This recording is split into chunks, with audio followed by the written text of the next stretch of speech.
दो पति पत्नी मिलकर के कूड़ा बीना करते थे और कूड़ा बीन करके अपना भरण पोषण कर रहे थे।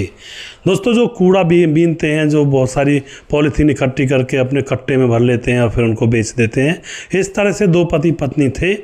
अब जैसे ही एक दिन कूड़ा बीन रहे थे तो झाड़ियों के पीछे से एक बच्चे की रोने की आवाज़ उनको सुनाई देती है। तो जो पत्नी थी वह वहाँ पर जाती है और देखती है यह तो नवजात बच्ची है, किसी ने जन्म दे करके इस बच्ची को यहाँ पर मरने के लिए फेंक दिया है।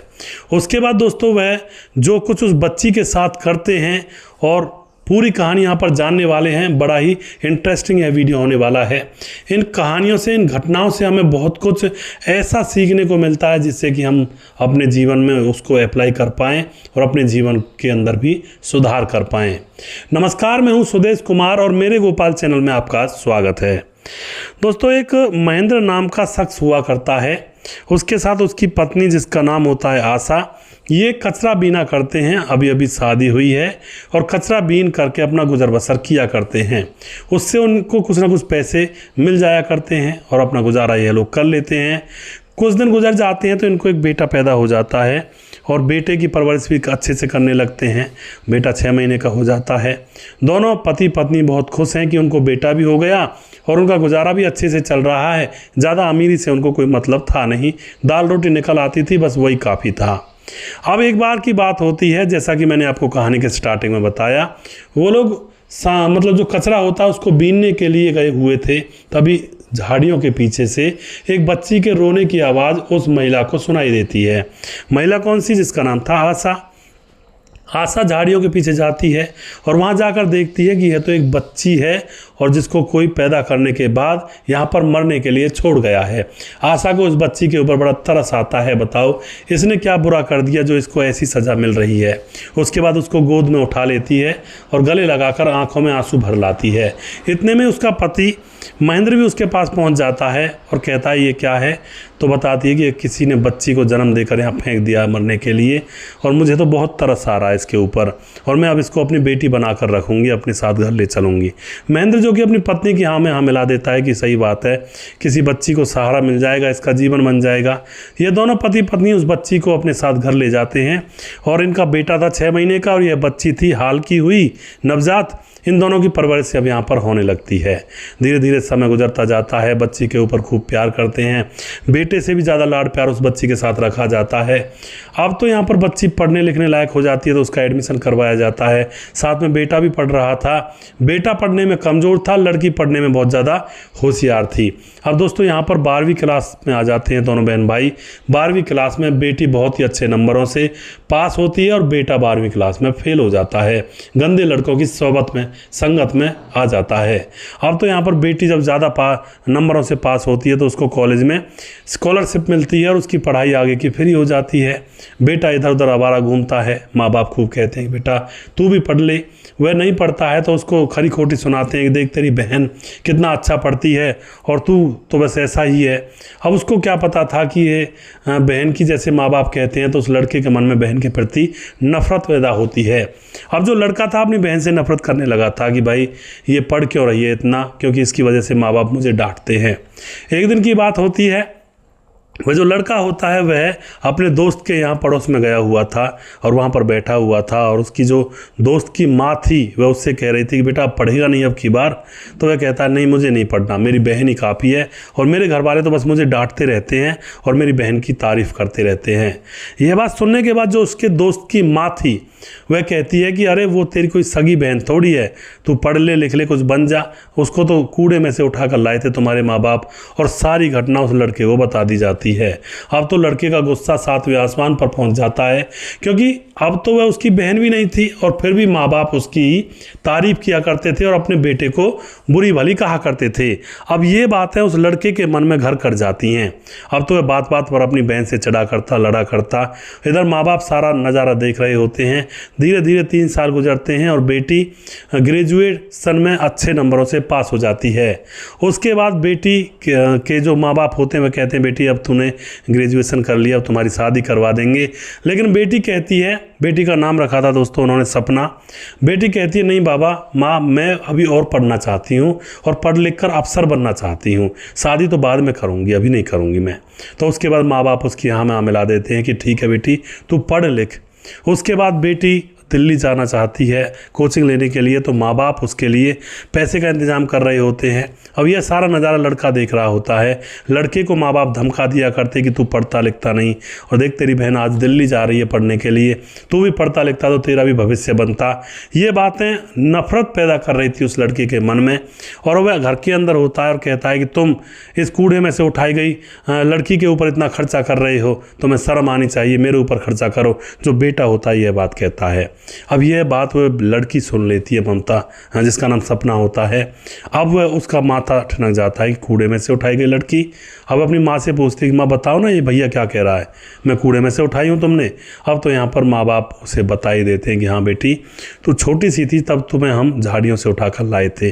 अब तो बेटी का जो अंदर जो वो हक था ना, जो माँ बाप से लड़कर झगड़कर मांग लिया करती थी, वो सारी चीज़ें एक क्षण में ख़त्म हो जाती हैं कि मेरे माँ बाप ने मुझे नई ज़िंदगी दी है और यहाँ पर लाकर पाला पोसा है। उसके बाद बेटी कहती है कि माँ बाबा अगर पैसे नहीं हो रहे हैं कोचिंग के लिए तो आप मेरी शादी करवा दीजिए, मेरा घर बसवा दीजिए, आपने मेरी ज़िंदगी बचा दी और मुझे इतना पढ़ा लिखा दिया, ये बहुत बड़ा उपकार है मेरे ऊपर।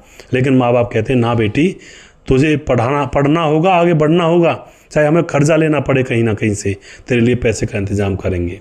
और माँ बाप उसके लिए पैसे का इंतज़ाम करते हैं और बेटी सपना को दिल्ली भेज देते हैं कोचिंग लेने के लिए। उसके बाद दोस्तों जो लड़का होता है घर पर वह आवारा हो जाता है। 1 साल के बाद लड़के की शादी होती है। बेटी को बुलाया जाता है सपना को माँ बाप के द्वारा, बेटी आजा तेरे भाई की शादी है। सपना कहती है बाबा मेरा एग्ज़ाम चल रहा है और मैं अब आ नहीं सकती हूँ, दिक्कत हो जाएगी। तो उसके बाद जो माँ बाप होते हैं बेटे की शादी कर लेते हैं, घर में एक बहू आ जाती है। उसके बाद दोस्तों अब यहाँ पर लड़का बिल्कुल शराबी हो चुका था, कुछ कमाना नहीं धमाना नहीं। इधर दोस्तों जब से बेटी के पाँव पड़े थे उनके पास, तब से उनका कूड़ा बीनना तो बंद हो गया था माँ बाप का, और बेटी के पाँव पड़े थे वो भाग्यशाली थी। यही बात वो माँ बाप कहा करते थे कि बेटी भाग्यशाली है, क्योंकि उनका काम इतना बढ़ गया था कि अब एक बहुत ही बड़ी दुकान उस पिता महेंद्र ने खोल ली थी और उस दुकान से अपने बच्चों का भरण पोषण अब तक उसने किया था। तो दुकान थी और दुकान पर आ जाया करता था और खूब पैसे कमाया करता था। लेकिन बेटा जो कि बाप के साथ दुकान को संभालना नहीं चाहता था, वह तो शराब के नशे में धुत रहा करता था। एक दिन की बात होती है, बेटी को काफ़ी दिन हो गए थे, 2-3 साल गुजर गए थे, 2 साल गुजर गए थे, और अब यहाँ पर पिता दुकान पर जा रहा था। जाते वक्त उसका एक्सीडेंट हो जाता है और उसकी मौत हो जाती है। अब पिता का एक्सीडेंट हो जाता है, इधर बेटी के एग्ज़ाम चल रहे थे, तो माँ ने समझा कि अगर मैं बेटी को पिता के बारे में बताऊंगी तो उसकी पढ़ाई में खलल पड़ जाएगी, शायद हो सकता है एग्ज़ाम में फेल हो जाए, तो वह बेटी को बताती नहीं है। उसके बाद दोस्तों जो बेटा होता है वह अपनी विधवा माँ को ठोकरों में रखने लगता है, पीटता मारता और उसको ना बेटी से बात करने देता, बहुत दुखी करके रखता है। उधर बेटी का एग्ज़ाम क्लियर हो जाता है और बेटी अब यहाँ पर आईएएस अफसर बन जाती है। बेटी आईएएस अफसर बन जाती है, घर पर फ़ोन करना चाहती है लेकिन अब घर पर कोई फ़ोन उठाता नहीं है। तो उसके बाद बेटी की ट्रेनिंग पीरियड चल जाता है, यानी कि ट्रेनिंग करने के लिए चली जाती है। ट्रेनिंग ख़त्म होने के बाद अब बेटी सोचती है कि माँ बाप फ़ोन ही नहीं करते, पता नहीं किस बात पर गुस्सा हैं। वो तो यही समझ रही थी कि शायद माँ बाप गुस्सा हो गए हैं। और उसके बाद दोस्तों वह अपनी कार लेकर आती है, उसमें उसके साथ सिक्योरिटी गार्ड वगैरह भी थे, और आकर के अपने घर के सामने कार रोकती है। लेकिन इधर उसका भाई उसकी माँ को पीट पीट कर घर से धक्के देकर बाहर निकाल रहा था। तभी आकर के वो अपनी माँ को गले लगा लेती है और अपने भाई को धमकाती है कि अगर एक भी आगे कदम बढ़ाया तो बस अब मुझसे बुरा कोई नहीं होगा। माँ देखती है कि बेटी तू गाड़ी लेकर आई है। और उसके बाद बेटी कहती है माँ जो मेरा सपना था वो पूरा हो गया, मैं आईएएस अफसर बन चुकी हूँ। और बाबा कहाँ हैं, क्योंकि बाबा से बहुत ज़्यादा प्यार किया करती थी। कहती है कि बाबा कहाँ हैं, मैं उसको खुशखबरी सुनाऊंगी और इस भाई को तो मैं अब देख लूँगी। लेकिन माँ रोते रोते कहती है कि बेटी तुम्हारा बाबा अब इस दुनिया में नहीं है, उसका एक्सीडेंट हो गया और हमने इसलिए नहीं बताया कि तेरी पढ़ाई में दिक्कत आएगी। अब तो बेटी रोने लगती है वहीं पर और पिता को याद करती है, क्योंकि पिता की बहुत ज़्यादा लाडली थी, पिता उसको हर जगह पर सपोर्ट किया करता था। उसके बाद अपने भाई से कहती है कि तू पड़ा रहे ज़िंदगी भर यहीं पर, मैं अपनी माँ को अपने साथ ले जा रही हूँ। और दोस्तों वह अपनी माँ को अपने साथ सरकारी आवास में ले जाती है। उसका जो भाई होता है उसने पिता के मरने के बाद पिता की दुकान बेच दी थी और उसकी शराब पी गया था और अब उसने घर पर भी लोन ले रखा था, यानी कि उसकी ज़िंदगी पूरी तरह से ख़राब थी। अब माँ को तो बेटी ले गई थी, लेकिन भाई के ऊपर भी उसको तरस आ रहा था कि यह भाई है तो मेरा ही, खेला तो मेरे ही साथ है बचपन से, और इसने अपना जीवन कैसे ख़राब कर लिया। उसके कुछ दिन के बाद भाई का जो घर होता है वह नीलाम हो जाता है और अब भाई और उसकी भाभी रोड पर आ जाते हैं और वह अब वही काम करने लगते हैं जो उसके माँ बाप किया करते थे, कचरा बीनते और कहीं तिरपाल लटका कर उसके नीचे, पेड़ के नीचे, उसके नीचे सो जाया करते। यानी कि ज़िंदगी बहुत ही ख़राब हो चुकी थी। अब बहन को तरस आता, भाई को भी अकल आ जाती है कि मैंने कितना बुरा किया है, अपने पापा का जमा जमाया काम बंद कर दिया और अपना घर तक मैंने बेच दिया इस शराब के चक्कर में। तो वह शराब छोड़ चुका था। इस बात की खबर उसकी बहन को लग जाती है कि उसने शराब छोड़ दी है और मेन कारण शराब ही था, वैसे वह लड़का दिल का बुरा नहीं था। अब जो बहन होती है उसके पास जाती है, पहले तो उसे खूब धमकाती है कि तूने इतना बर्बाद कर दिया। उसके बाद उससे कहती है कि चलो कोई नहीं, खड़ा हो, और भाभी को उठा यहाँ से, तिरपाल के नीचे पड़े हुए थे किसी फुटपाथ पर, और अपनी गाड़ी में बिठाकर उनको ले जाती है। उनके लिए उसने घर बनवा दिया था पहले ही, क्योंकि वो अपना कर्ज चुकाना चाहती थी। जिस माँ बाप ने उसकी ज़िंदगी संवारी, क्या वह उन माँ बाप के बेटे, जो इकलौता बेटा है, उसकी ज़िंदगी नहीं संवार सकती थी? उसने उसके लिए अच्छा सा घर बनवा दिया था और पापा की वही दुकान दोबारा से चालू करवा दी थी जो उसने बेच दी थी। और उस बेटे को भी अकल आ जाती है, अब वह दुकान पर जाकर बैठकर काम करने लगता अच्छे से और पैसे कमाने लगता है। और दोस्तों अब उसकी ज़िंदगी बन जाती है, क्योंकि पिता ने भी मेहनत मजदूरी करके मकान नया लिया था और जो बेटे ने बेच दिया, अब दोबारा से बेटे ने मकान नया खरीद लिया होता है और अपनी माँ के पास खूब प्यार से मिलने के लिए आता है, बहन की रिस्पेक्ट करता है और दोनों बहन भाई प्यार से रहते हैं। और कुछ दिन के बाद जो माँ होती है वह बेटी से कहती है, बेटी तो शादी कर ले। और एक अफसर जो कि उसके साथ उसके घर पर आ जाया करता था, वह माँ चुपचाप उस अफसर के माँ बाप से बात कर लेती है कि आपका बेटा मुझे पसंद है, मेरी बेटी के लिए, क्या तुम शादी करोगे? तो वह अफसर के माँ बाप भी खुश हो जाते हैं कि भाई ये अफसर है इस माँ की बेटी। तो दोस्तों यहाँ पर वह लड़का लड़की भी दोनों पसंद करते थे एक दूसरे को, लेकिन कह नहीं पा रहे थे और माँ ने ये बात समझ ली थी। उन दोनों की बड़े धूमधाम से शादी होती है। भाई भी उस शादी में, भाई और भाभी भी शामिल होते हैं, बड़े खुश होते हैं। सारा इंतजाम भाई खुद करता है और उसके बाद इनका परिवार हंसता खेलता बस जाता है। तो कई बार दोस्तों परिवार पटरी से उतर जाते हैं, लेकिन समय के हिसाब से फिर से पटरी पर आ जाती है बिगड़ी हुई बात।